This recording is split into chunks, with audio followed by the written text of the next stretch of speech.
আসসালামু আলাইকুম প্রিয় বন্ধুগণ।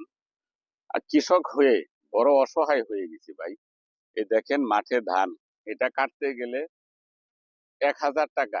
একটা কামলার মজুরি ১,০০০ টাকা, আর ধান বিক্রি করতে হবে ৬০০ টাকা। তো কত বড় অসহায় হয়েছি ভাই। জায়গা সম্পত্তি আছে, এই রিজিকের প্রতি অনেক মায়া মমতা, অনেক ভালোবাসা। এটা খাইতে হয়, এটা খাই আমরা বাঁচি। তাই এর প্রতি অনেক আন্তরিকতা থাকে, আমাদের ভালোবাসা থাকে। শুধুমাত্র ভালোবাসার কারণে এবারে ফসলে 50% লস আসবে, তারপরেও এটা কেটে নিতে হবে। চোখের জল আর এই ক্ষেতের জল, এই পানি এক হয়ে যাচ্ছে আমাদের।